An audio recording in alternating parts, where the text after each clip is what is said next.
Welcome, welcome, welcome. Welcome to you at home and to our studio audience. This is the Evidence series, and in this programme we're looking at relationships, how we connect with one another.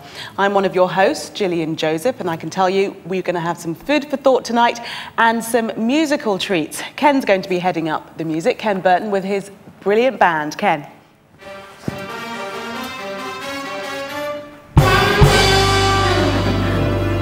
They get better every night. And Dwight Nelson is here. Dwight, relationships. We all think we're experts on this because we all have them, don't we? Yeah, what's up with that? Why is that?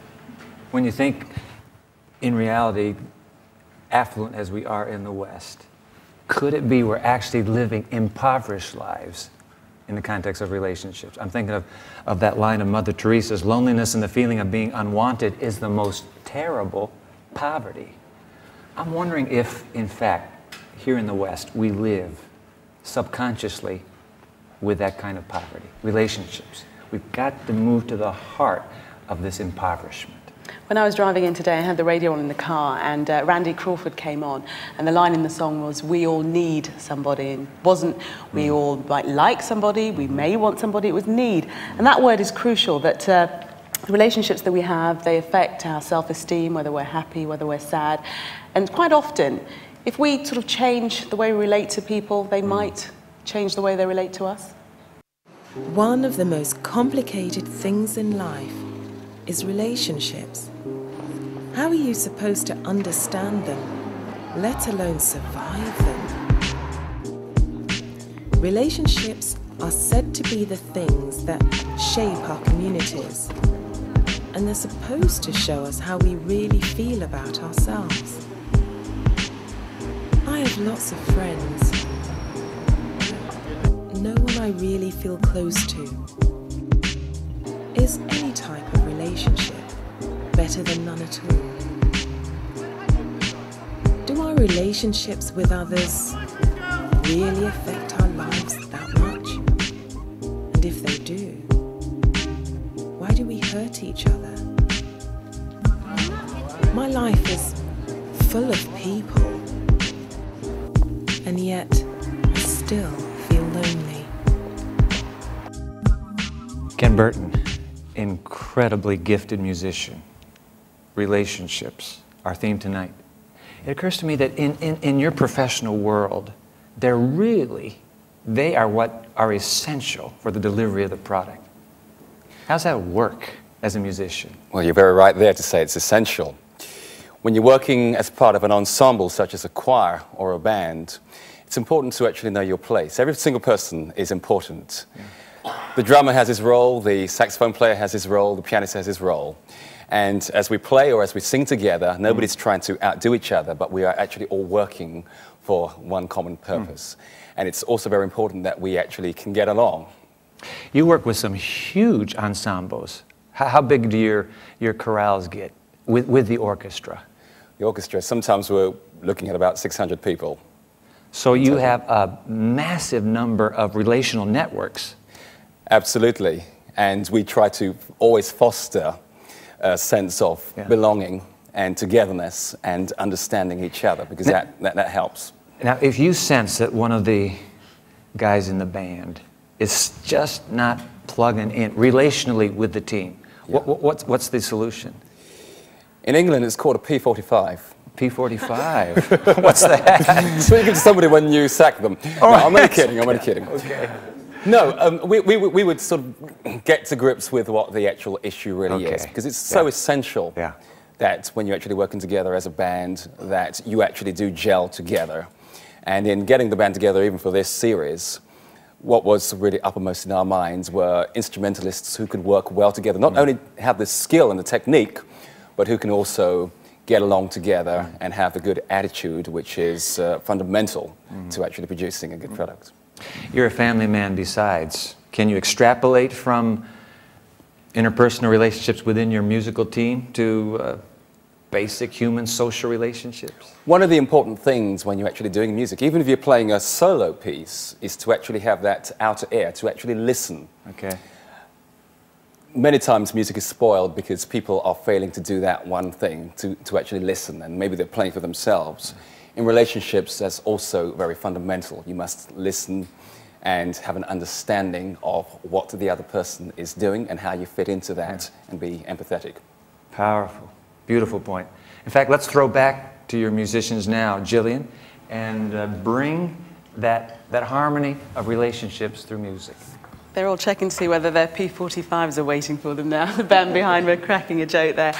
We're going to hear a song now called Count on Me, performed for us by Iola and Sarah. Sarah, what's this song about? This song, it can relate to anybody, whether you're in a relationship with a certain person or your relationship with God. If you want to turn to that certain person and be comforted by them, you know, they're reassuring you, count on me.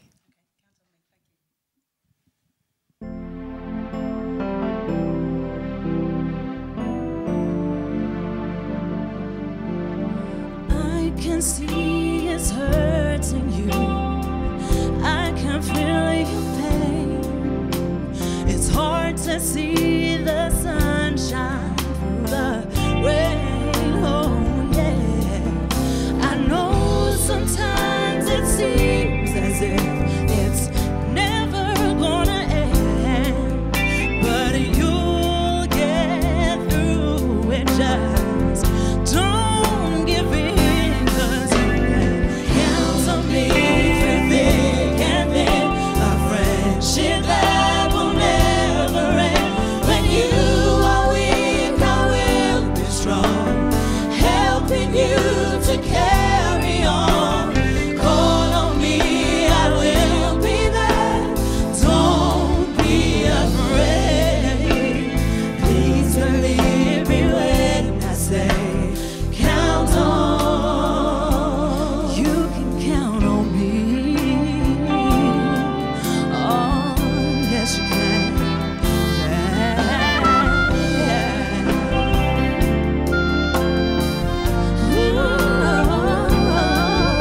I know sometimes it seems as if we're standing all alone, but you'll get through it, 'cause love won't let you fall.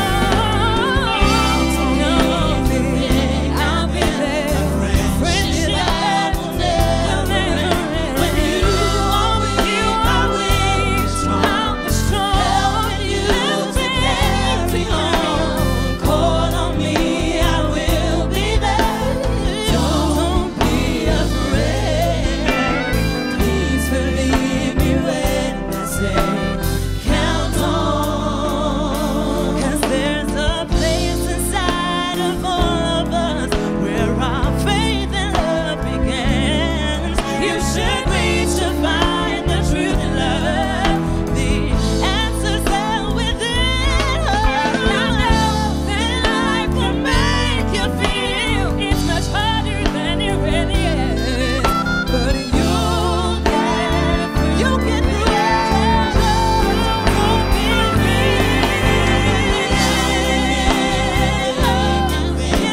friendship that will never end. I will be strong.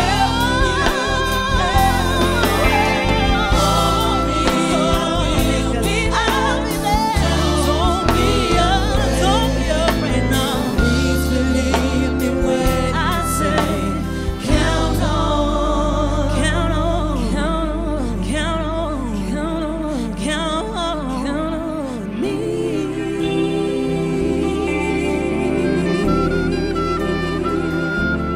Oh yes you can.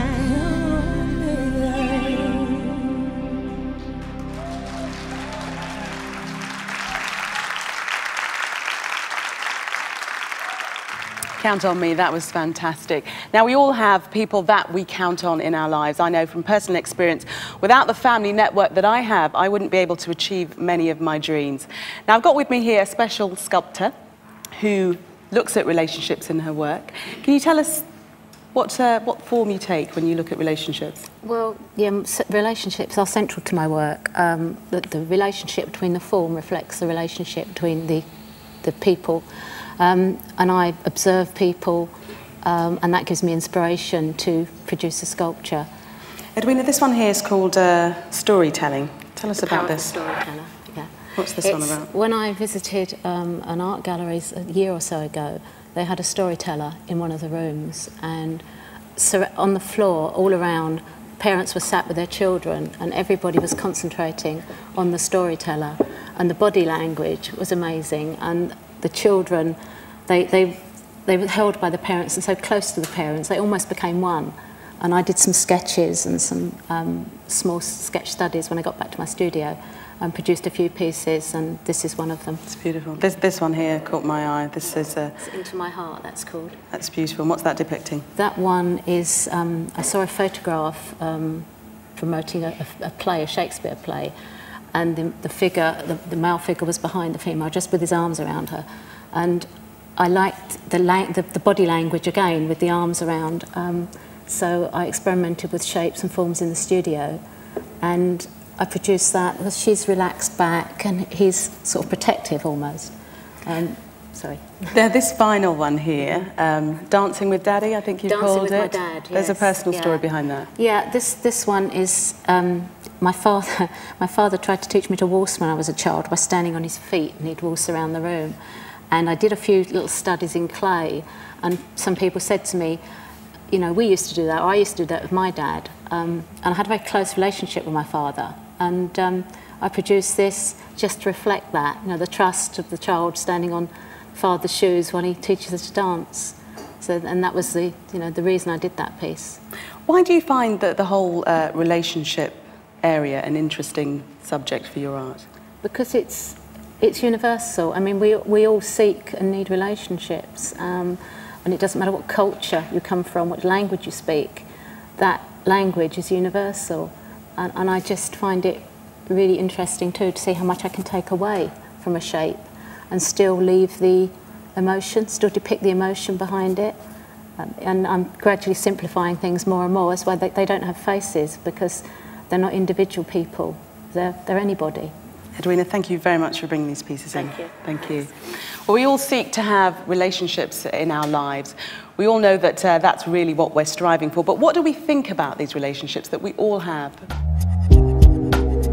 Yeah, well, I think life's all about relationships. I don't think people lie on their graves and wish they'd done more at work and done more overtime and read more books. And I mean, all those things are important as well, but I think relationships are the key to life. I think good quality relationships are where happiness is found. Quite important. We have 6 guys this weekend just to watch football, so it's quite important.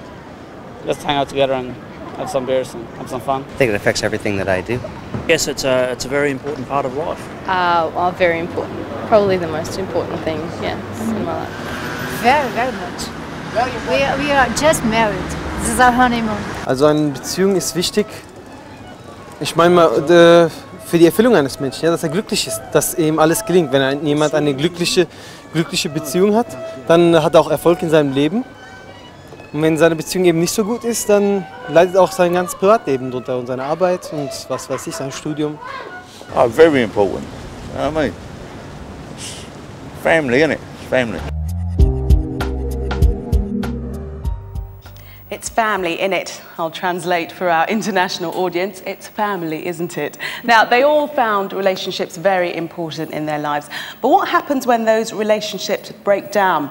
Well, Alva Davies, she works with mentoring young people. And she says that through nurturing, mentoring can actually change lives. Redemy Focus is a mentoring organisation. It provides adult role models for young people who are experiencing difficulties in their lives. And we specifically work with young people who are in conflict with the criminal justice system. They may be at risk of falling into crime, or they may be experiencing problems in school, which means that they would then be permanently excluded from school. You know, in England, we live in a modern economy. I think it's about the 6th richest country in the world, and here where you're filming is one of the wealthiest counties in the country, and yet we have children who experience hunger, where neighbours have to feed the children. These are some of the children that come to us. We have children who experience domestic violence, the effects of drug and alcohol abuse, misuse by their parents, and they come to us damaged. They come to us not trusting adults, and they come to us believing that life is hopeless and that for them there is no future. When an adult role model comes into their lives with a completely different outlook, who just accepts them for who they are, who is prepared to challenge them in an empowering way, who's prepared to show them that as young as they are, they can take some responsibilities for their own lives and they can make choices.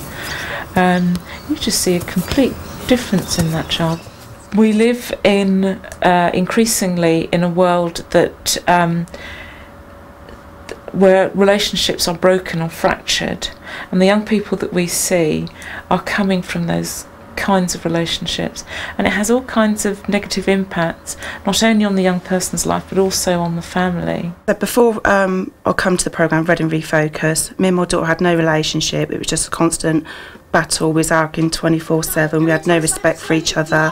My daughter's just turned 14, but she's actually got the brain of an 18-year-old. She thinks the world's fighting against her all the time. We're all trying to help her, but she thinks the whole world's against her. We're all just nagging her, getting on at her. I hate you! But we're trying to do is help her. But now after doing the programme, we got respect for each other. We do things with each other, and things are so much more happier at home. When you have healthy relationships, you have good health. You're very positive about your life, about your future. You pass that on to others, and you empower and impact on other people's lives. Children and young people enjoy success instead of failure and disappointment. It relieves the stress on parents if the relationship with their children is harmonious. With the young people that we have on the project, we work to try and bring back some of that positivity into their own lives.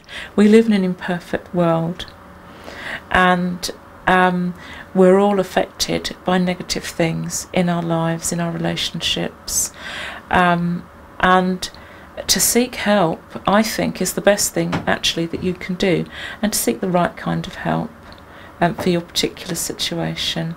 And there are lots of people out there who are willing to give you that help and support, and to just help you turn things around. Boy, she's absolutely right, isn't she?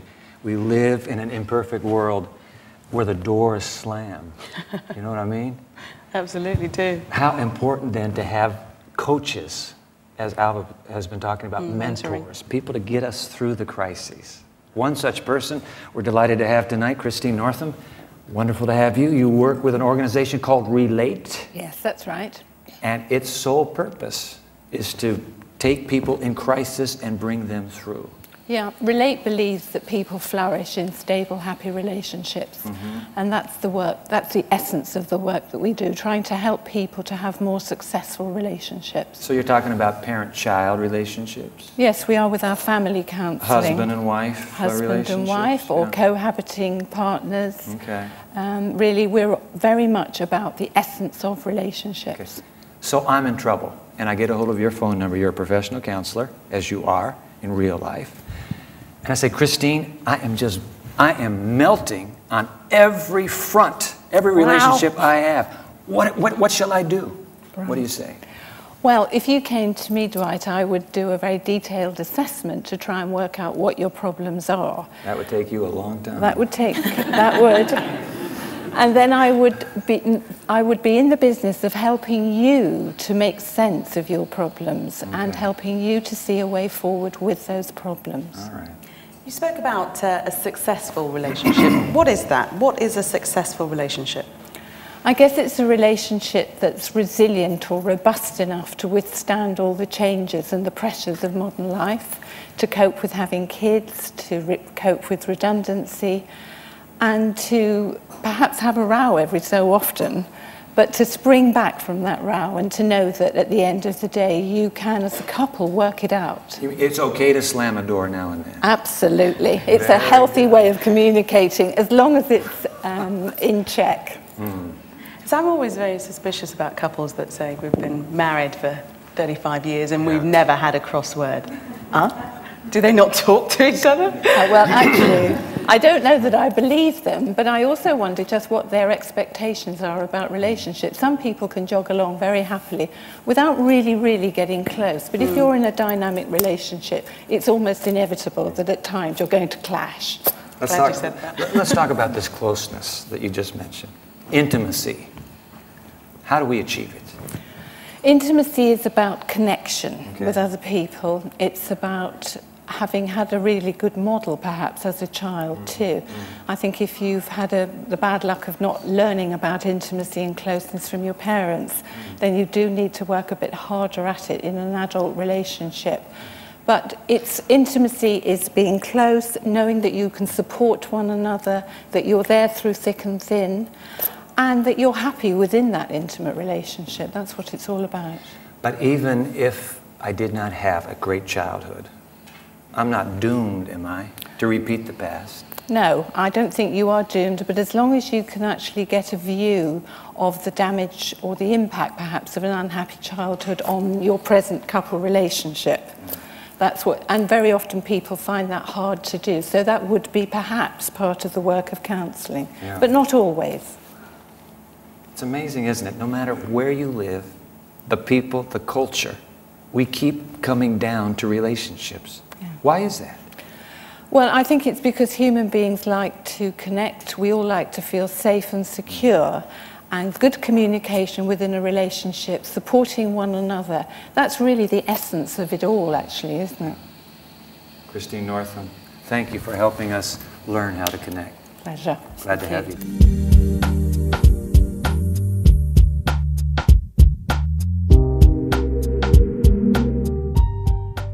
Now, we did promise you some musical treats, and we have another one for you right now. This song is entitled If You Were Me, and Sean and Deborah are going to perform it for us. Sean, what does this song mean to you? Basically, we have the situation where we're all moulded by our experience, but you don't necessarily know what my experience has been. This song really tries to relate to that, and the fact that we would get on better with each other if sometimes you imagined you were in my position, and that if we do that more often with people, perhaps our communities would be a lot better. I'm sure they would. Sean and Deborah, take it away.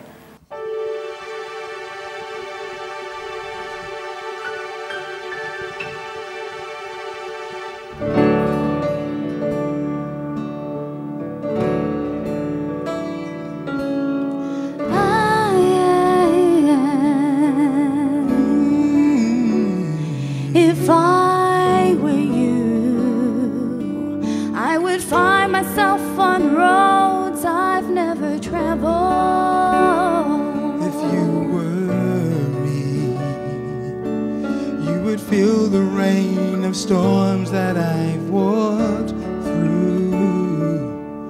Oh, if even for a moment we could take each other's place, I'm sure you'd find it easier to grant each other grace, and love would be all we knew. If you were me and I were you, if I were you and you were me, maybe someday we could learn to live more patiently, and maybe see each other from another point of view. If you were me and I were you, if you were me, you would know what makes my heart ring out with laughter.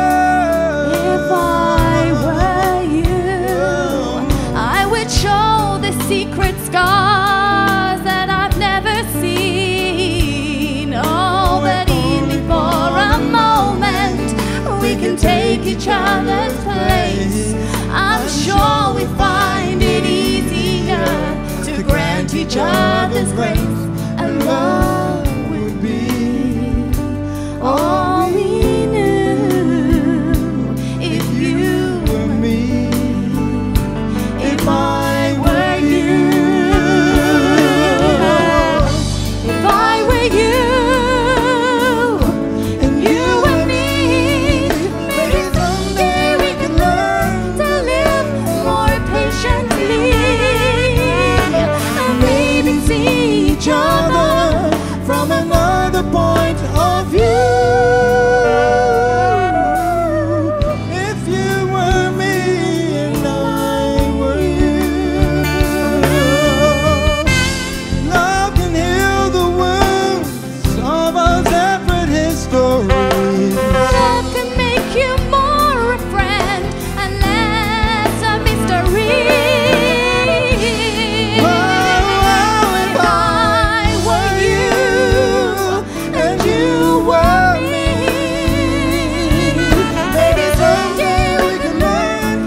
Thank you, Sean.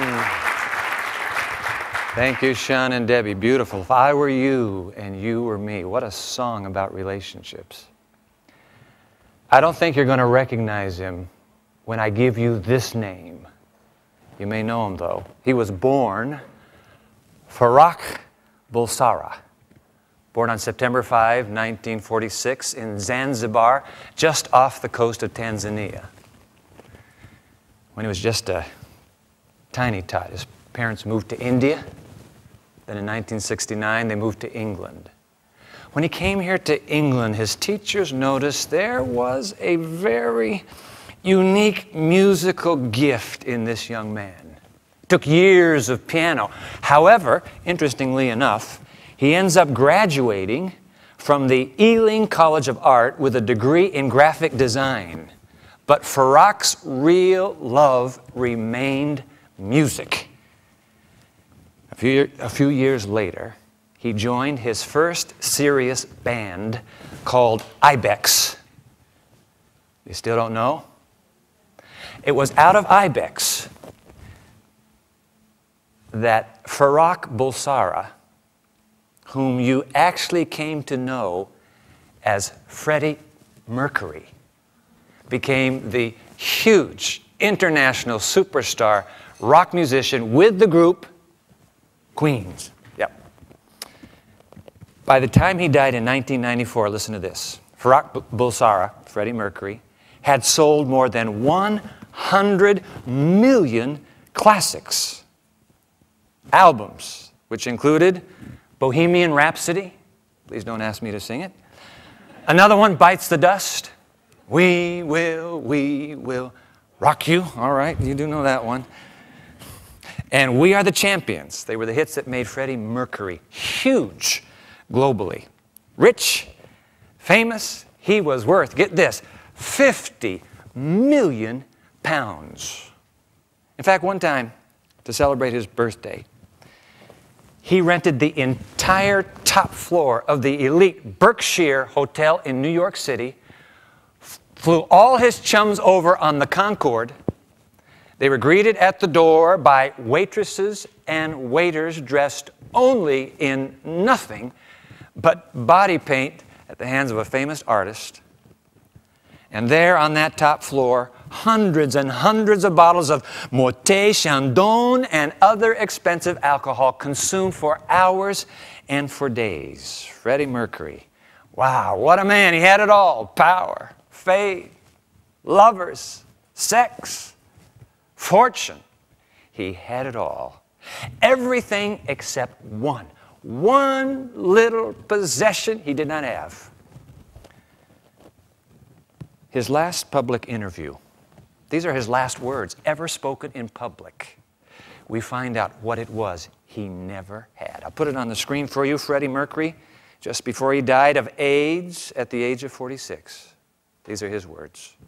You can have everything in the world, said Freddie, and still be the loneliest man. And that is the most bitter type of loneliness. I've had lots of lovers. I've tried relationships on either side, male or female.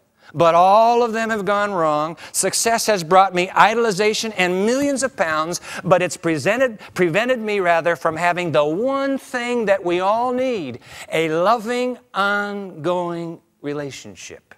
Did you catch that? The one thing that we all need. Freddie Mercury knew what it was. The one thing.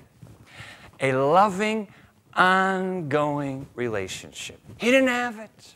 Relationships, ladies and gentlemen, relationships. To be human is to need relationships. Is that not true, audience? Yes, of course it is. To live as a human is to live in relationships. I want to tell you something. Even if you were stuck on a Pacific island, South Seas, you would still be driven by relationships. You ever see the movie Castaway with Tom Hanks? Huh? And he's there all alone, right? He is so hungry for relationships. What does Tom Hanks do with, okay, we Yanks call it a soccer ball. I know you call it a what? Football? What does he do with it? He paints a face on it. He has to have a relationship, because to be human, ladies and gentlemen, is to long for the glue and the guts of life, and that's relationship. Freddie Mercury was absolutely right. We exist. In fact, you are here today because of a relationship. You had a biological mom and you had a biological dad. Whether they are your mom and dad now, immaterial to me. It took a relationship to get you here. And by the way, it not only takes a relationship to get you here, it takes a relationship to keep you here. I mean, those little babies, haven't they found out? Hundreds of psychological studies.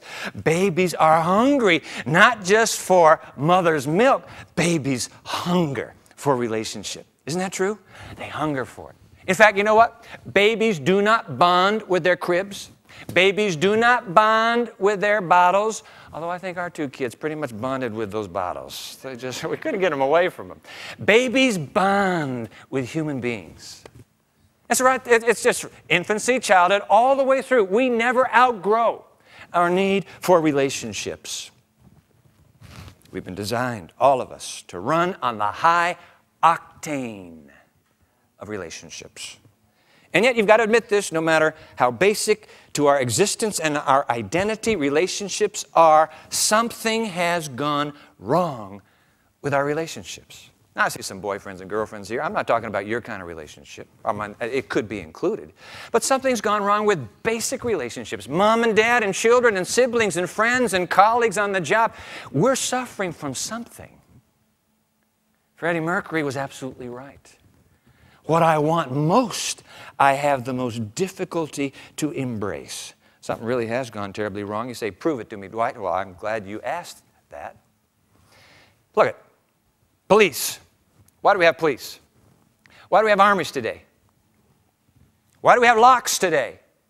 Because we've got a problem with relationships, do we not? I don't trust you, and you don't trust me, and I'm not giving you the key to my pad, right? We have trouble with relationships. Why do we have missiles and submarines? Why do we have these massive armies? Because at the core of our human struggle is a difficulty we all have with relationships. All of us, period.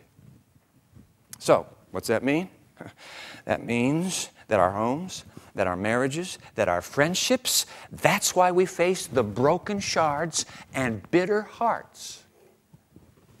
All as a result of relationships. Hey, I want to tell you a sad story. Ernest Hemingway, talking about an American author. You've heard of him, haven't you? Of course. Ernest Hemingway. Do you know what his mother did one year? For his birthday, she sent him a birthday cake embedded, she put it in, the gun that his father used to commit suicide. Now, something is screwy-looey about that mother-son relationship. It was very broken.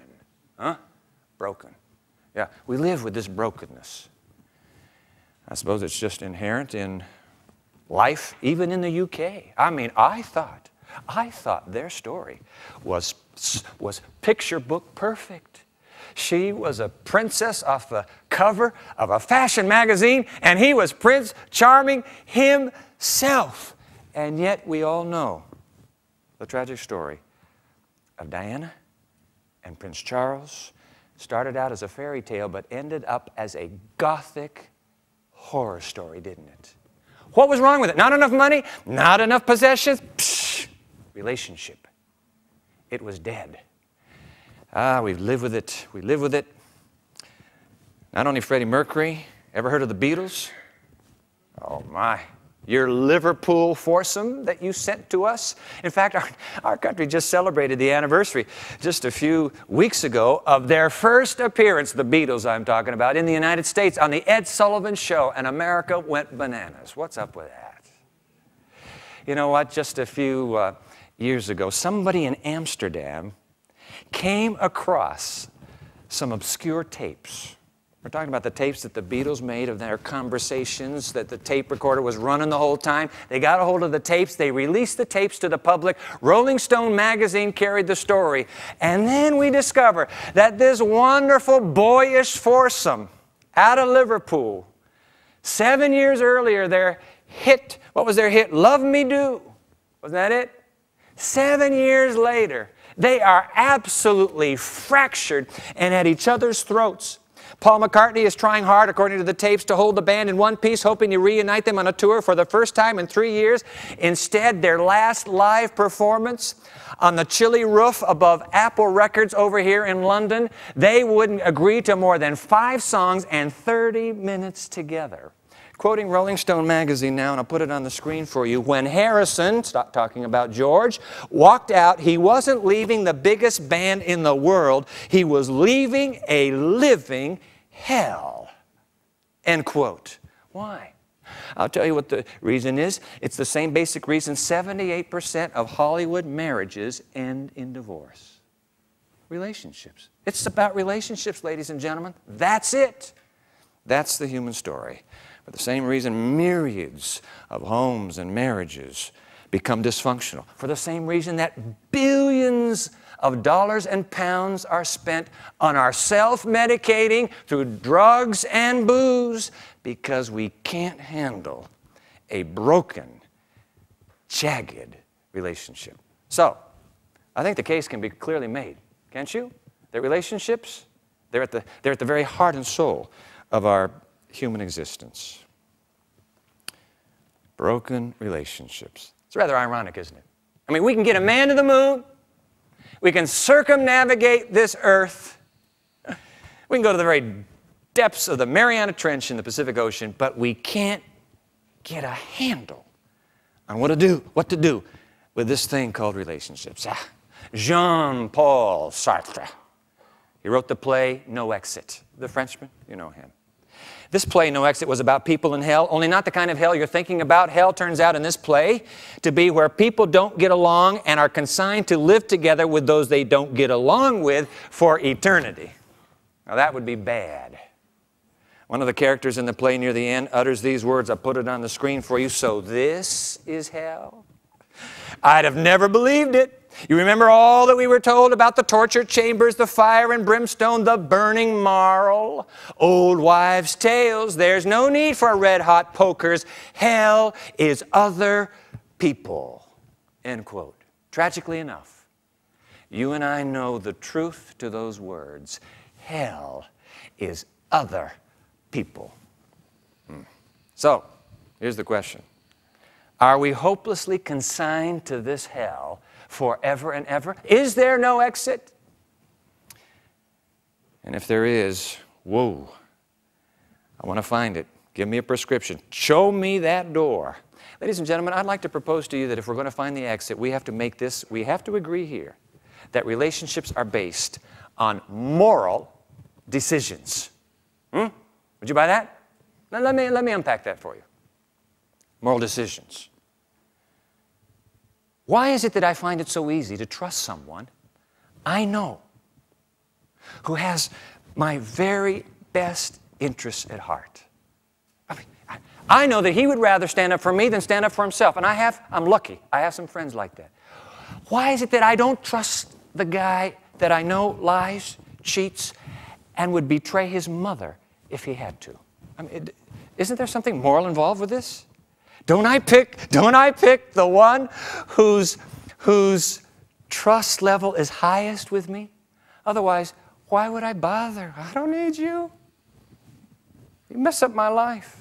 Relationships, yep, they are based on morality. But the clincher is the question. Okay, all right, Dwight, I buy that. Whose version of morality? Fair enough. It's a good question. Whose version of morality? Well, let's think about that. You're a thinking lot, as I hope I am. Let's take a look at the prevailing scientific model for life on this planet. This is the theory. You remember this. Come on, we've all been schooled in it. This is a theory that we're here by accident, chance products of a cosmic event. Long, torturous, evolutionary process has finally resulted in the creation, as it were, of Homo sapiens. That's how you and I got here. So this theory declares the standard model. It's Big Bang. It's the whole Darwinistic paradigm for life. You know the paradigm well.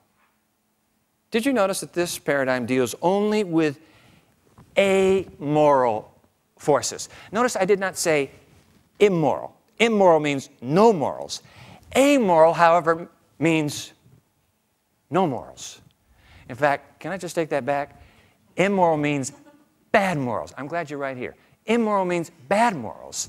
Amoral means no morals.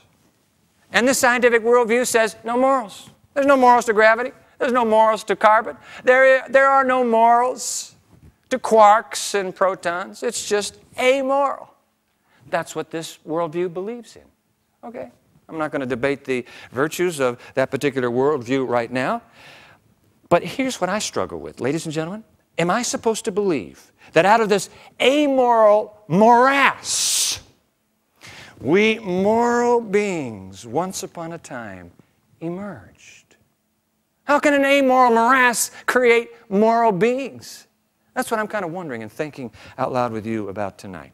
Beings who function and survive at a moral level. I realize that we might disagree in many cases what is moral or immoral, but by the way, the very fact that we disagree means we have some kind of innate sense of what is moral and immoral. Isn't that right? The very fact that we disagree. Something's inside of us. Yeah. What we all agree on, I think, irrespective of our worldviews, is that we are all moral beings. Would you accept that? Yeah, come on. Of course you're a moral being. You trust somebody, don't you? You're a moral being then. Yeah. Okay. So let me explore this question of right and wrong, this question of good and evil. I'm sure we all agree good and evil do exist. Or those acts that we collectively deem as good and evil. In fact, have you noticed the newsreader? When the newsreader is reporting a grisly murder, I don't care what culture or country you're from, when he's or she's reporting a grisly murder, have you noticed the newsreader? The newsreader, there's almost a disdain. There's a contempt. Like, what an awful and tragic thing has happened to our little community. I saw a story on that just a few days ago on the BBC. Because we all have this inner consciousness, yeah, oh, that would be good. Oh, no, that would be evil. I realize that there are some cultures in history where it has been the moral obligation of a man to eat his father's corpse. I'm not really in favor of that, are you? No, I'm not into that. But who's to say you're right, my friend, and to say that I'm wrong? See, how do I know? How do I know what is good, what is evil? Something has to decide. We've got to have some kind of objective standard, do we not? Yep. So where do we turn? We all believe we're moral beings. Where on earth shall we turn? We need some sort of moral foundation for our relationships, okay? Now, ladies and gentlemen, tonight, I want to offer to you a radical proposal. Look, a radical problem deserves a radical solution. So here's the radical proposal. I believe that the solution to broken relationships, in fact, let me put it in the positive and not the negative. It works either way, but I'm much more of a positive creature myself. I believe the protection of our most cherished relationships can be found in the Bible. You say, oh, come on, please, the Bible? What's the matter with you? Okay, look. I understand that many of you think that the Bible is a collection of don't do this, do this, don't do this, do this. Well, it's true. I'm not going to lie to you. There is some of that in the Bible. But how many would love it if the government of your country said, we have thought it all over, ladies and gentlemen? And it has occurred to us. From now on, rape, murder, child abuse, embezzlement, arson, thievery. We're rescinding all the laws that have once forbidden those acts. Now, we're going to depend on you to live according to your own conscience. If you have a proclivity for arson, cheating, child abuse, murder, just live it out. How many would want to live in a land that rescinded its don't do this and do this? Come on, don't give me this little bit about, don't do. You live with it. You have to live with it. We'd be anarchy and chaos if we didn't. Okay? Point made. And by the way, the Bible is not primarily about rules. You know what the Bible is primarily about? It's about relationships. Why does the government have rules? To protect relationships. Laws are to protect relationships. how we relate to each other, how we think about each other, how we treat each other. The principles in the Bible are not brute, arbitrary commands. They're there to enhance, they're there to strengthen, they're there to build us up, our most important relationships of all, the quality of our relationships. So if we go to the premise of all the world's problems, relationships are based on moral behavior. Moral behavior is based on moral decisions, and moral decisions must be based on a moral standard. Where should we turn for that standard? I'm suggesting rather radically to you that we ought to turn to an ancient document called the Bible. Let me just give you a line or two. I'll put them up on the screen for you. Talking about moral principles to preserve human relationships. Take a look at these. Here's a quote straight out of that ancient book. Do nothing out of selfish ambition or vain conceit, but in humility consider others better than yourselves. Can you imagine life in the UK, the US, the EU, and AU? That would be Australia. Can you imagine life? Can you imagine life where everybody was looking out for the best interests of the other guy? Well, that would sure solve a lot of traffic congestion now, wouldn't it? Each of you, I'm reading on, each of you should look not only to your own interests, but also to the interests of others. Wow, what a world. Here's another line. Let's put it on the screen. Do not repay anyone evil for evil. Be careful to do what is right in the eyes of everybody. If it is possible, as far as it depends on you, live at peace with everyone. That would pretty much take care of Iraq, would it not? Live at peace with everyone. Let me give you another one here. This is really radical. Same quotation. On the contrary, if your enemy is hungry, feed him. If she is thirsty, give her something to drink. In doing this, you will heap burning coals on his head. Do not be overcome by evil, but overcome evil with good. Whoa, turn the other cheek. Any moral counsel for the relationship, the most important one that many people consider, the marriage relationship? Let me put these on the screen. Husbands, love your wives. Well, that's a no-brainer. Doesn't hurt to be encouraged, though, gentlemen. Here's another line. You shall not commit adultery. What's that mean? Well, let me put another line up there. You shall not covet your neighbor's wife. Stick to what you have. That's what it means, all right? How much happier our homes would be if we lived by these moral guidelines. Here's another one for our families. Be kind and compassionate to one another, forgiving each other. And not just our families, by the way, our communities. The poor. What would happen if we had a compassion for the poor? Do you know that that ancient document actually is a defender of the socially marginalized and the economically disenfranchised? Listen to this. From way in the back of that old document, there will always be poor people in the land. Therefore, I command you to be open-handed toward your brothers and sisters and toward the poor and needy in your land. Open your hand, open your hearts up to those in need. In fact, Jesus once said, if you do this to those who are the most needy on earth, you do this, I'm telling you, Jesus said, that is the final issue that will determine eternity for you. It's all based on how you treated other people. Whoa. A couple more here.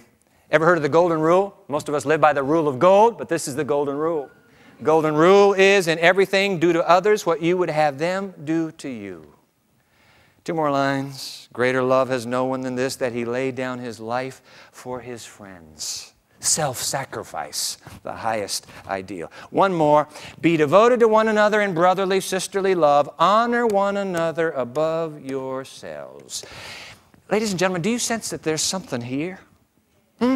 How radically different this world and society would be if we lived by these principles. I know what you're thinking. You're saying, hey, you know something, Dwight? You just tell those Christians to start living by the book they tout. Fair point. Very fair point. I can't answer for those Christians. The God that they serve will take care of them in the end. Trust me. We have Ireland and Northern Ireland. We have the U.S. with its inter-religious struggles. Yeah, it's kind of a sad story wherever you go on this planet. I'm going to let their God take care of them. Don't you use them as an excuse to abandon this moral counsel. What is truly most significant in your life? Your relationships. Look out for them. A little earlier, I talked about the prevailing scientific view of our origins in this accidental world in which we just happen to live. And we wondered aloud, how could amoral forces create moral beings? I suppose it could happen. I'm going to just be right up front. I suppose it could happen. I'm going to tell you, I don't believe it did happen. Instead, what I believe is that a very moral being created children who are like him and are also moral beings, and put it within the heart of these earth children, the capacity to be able to choose between right and wrong. Look, I know, something has gone terribly wrong. I mean, look how messed up it is on this planet right now. That's not your fault, that's not my fault. That's not his fault. But somewhere there's going to be a solution to this. If relationships are that significant to us, you can only imagine, given the premise that there is this moral being creator, you can imagine how significant relationships are to him. Which is why, again, I think of that ancient document designed to strengthen, enhance, and protect our relationships. You see, that's why I believe one of the reasons the Bible talks so much about relationships is that they are so utterly important to the God, the G-O-D of the Bible. Now look, I'm moving towards a wrap here. I would be remiss if I told you that the Bible is simply a book about how to get along with each other. It is not. There is much more in that book. But the high ideals that the Bible paints, if that's all the Bible offered, you and I would be dead meat. We wouldn't know. I mean, I love this ideal, but how do I do it? Which is why what the Bible is ultimately about.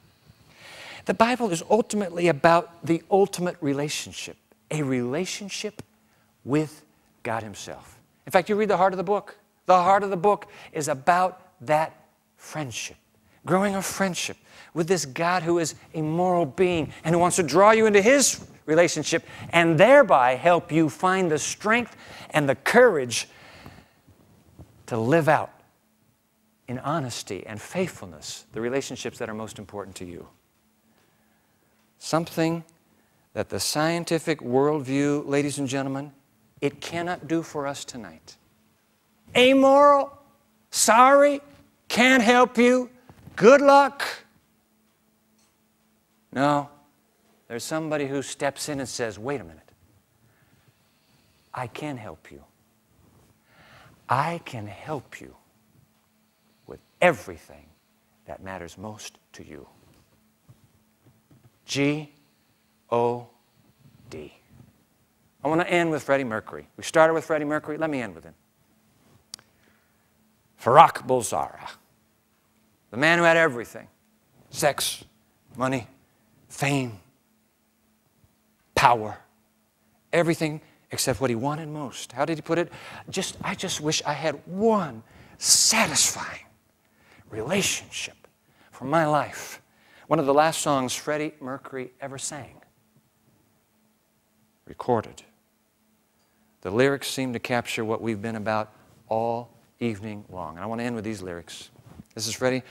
Put it on the screen for you here. Freddie Mercury singing, "The show must go on. Inside, my heart is breaking. My makeup must be flaking, but my smile still stays on. Whatever happens, I leave it all to chance. Another heartache, another failed romance. On and on, does anybody know what we are living for?" Whoa.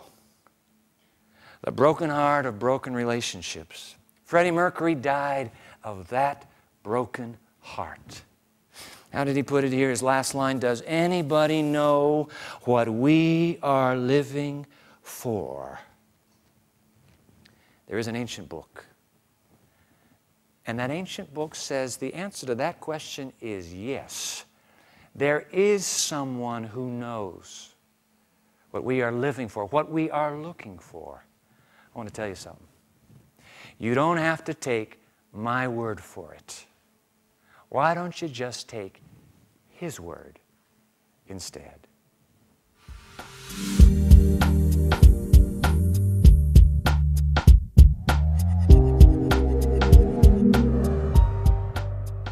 Now, we know we've given you some food for thought, so if you want to get in touch, please do. There's an email, there's a website address, and also there's a telephone number. We'd love to hear from you.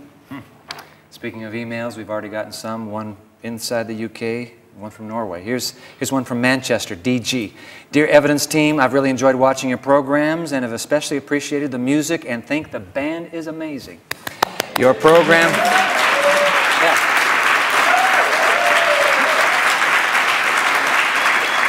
Your program on love was really interesting, but what about forgiveness? How do you forgive someone you love? We actually have that coming up in just a few sessions. That's DG in Manchester. Dear Dwight and Gillian, I saw the evidence program last night. This is Norway.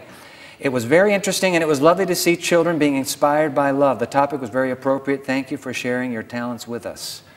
Well, thank you for sharing the email with us. Keep those emails coming. The email address should be on the screen. I think as we wrap up here, let me add one more final thought. Could it be that the fact we have a sense of morality and a hunger for relationship is not simply because of some sort of accidental happenstance, but that rather both were placed deep within our hearts by a moral being who longs for us to share a relationship with him too? Think about it, and then join us again next time for more of the evidence. Bye for now.